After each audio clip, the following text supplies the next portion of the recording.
পর এক বিতর্কে জেরবার তৃণমূল। সাউথ ক্যালকাটা ল কলেজের ছাত্র নির্যাতনের ঘটনাকে কেন্দ্র করে তীব্র অস্বস্তিতে পড়েছে জোড়াফুল। তৃণমূল ছাত্র পরিষদেরই নেতা ও কর্মীরা এই অভিযোগে অভিযুক্ত। সেই ঘটনা নয়া মোড় নিয়েছে রাজন্না হালদার মুখ খোলার পর। টিএমসিপির প্রাক্তন নেত্রী অভিযোগ করেছেন, তাঁর ছবি এআই দিয়ে অশালীন করে ছড়িয়ে দেওয়া হয়েছিল। ছাত্র নির্যাতনের ঘটনায় মূল অভিযুক্তকেই কাঠগড়ায় দাঁড় করিয়েছেন তিনি। রাজন্না সুবিচার চেয়েছেন দলের সর্বোচ্চ নেত্রী তথা মুখ্যমন্ত্রী মমতা বন্দ্যোপাধ্যায়ের কাছে। এরই মধ্যে আবার বিতর্ক আরও ঘনিয়ে উঠল। দলের অন্দরে এ নিয়ে তীব্র কোন্দল দেখা দিয়েছে। রাজন্নাকে নিয়ে মিডিয়ায় মুখ খুললেন আরও এক তরুণ নেত্রী। রীতিমতো বিস্ফোরক মন্তব্য ডেপুটি মেয়র অতীন ঘোষের কন্যা তথা তৃণমূল মহিলা কংগ্রেসের নেত্রী প্রিয়দর্শিনী ঘোষের। প্রিয়দর্শিনী বলেছেন, এতদিন চুপ করে বসেছিল কেন? কেন ঘটনার কথা বলেননি? মিডিয়ায় বলে মুখ হওয়ার চেষ্টা করছে কেন? দিদিকে না বলে চুপ থাকার প্রবণতা একটা ন্যারেটিভ তৈরি করছেন। এতে দলকে বিপাকে ফেলতে পারবে না। রাজন্নার শুভ বুদ্ধির উদয় হোক।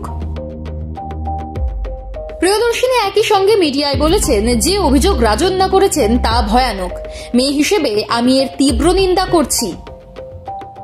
যে বা যারা এটা করেছে তাদের ভয়ানক শাস্তি হওয়া উচিত। কিন্তু মুখ্যমন্ত্রীর বাড়ি বিজয়া করতে গিয়েছিলেন, তখন বলেননি কেন রাজন্না? যদি তখন মুখ খুলতেন তাহলে যে ঘটনা ঘটে গেল সেটা হয়তো আটকানো সম্ভব হতো। রাজন্না হালদার মিডিয়ার সামনে তার যন্ত্রণার কথা বলে হৈ হৈ ফেলে দিয়েছেন। এ নিয়ে মুখ খুলেছেন অন্যান্য রাজনৈতিক দলের নেতারাও। তাতে তৃণমূলের অস্বস্তি আরো বেড়েছে। তারই মধ্যে প্রিয়দর্শিনীর বক্তব্য কিছুটা হলেও চাপে ফেলেছে রাজন্নাকে। তিনি অবশ্য এর পাল্টাও দিয়েছেন। প্রিয়দর্শিনীর কথার জবাবে তিনি বলেছেন, শুধু বিজয়া নয়, আমি কালী পুজোতেও দিদির বাড়িতে গিয়েছি।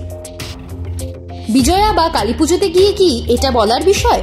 আমি কিন্তু তৃণমূল ছাত্র পরিষদের ইমিডিয়েট সিনিয়রকে জানিয়েছিলাম যে এই ধরনের ঘটনা ঘটছে। আমি জানিয়েছিলাম কিনা যাচাই করলেই জানতে পারা যাবে। একই সঙ্গে রাজন্নার বক্তব্য, আমার শুভ বুদ্ধির উদয় হয়েছিল বলেই আমি দলকে জানিয়েছিলাম। আজ শুধু নিজের জন্য নয়, আমাদের যাদের সঙ্গে এই ধরনের ঘটনা ঘটছে তাদের হয়ে প্রতিবাদ করছি। ওরও উচিত আওয়াজ তোলা, প্রতিবাদে সামিল হওয়া। দলকে যখন যেটা জানানোর জানিয়েছি। আশা রাখবো দল সেই মতো ব্যবস্থা নেবে। আমার কাছে দল মানে মমতা বন্দ্যোপাধ্যায়, অভিষেক বন্দ্যোপাধ্যায়, অন্য কেউ নয়। আমার মনে হয় ওনার কাছেও সেটাই। সাউথ ক্যালকাটা ল কলেজের ঘটনাকে কেন্দ্র করে তৃণমূলের অন্দরে যে উত্তাপ বাড়ছে তা নিয়ে কোনো সন্দেহ নেই। মমতা বন্দ্যোপাধ্যায় বা অভিষেক বন্দ্যোপাধ্যায় এতে হস্তক্ষেপ করেন কিনা দেখার অপেক্ষায় রয়েছে বাংলার রাজনৈতিক মহল।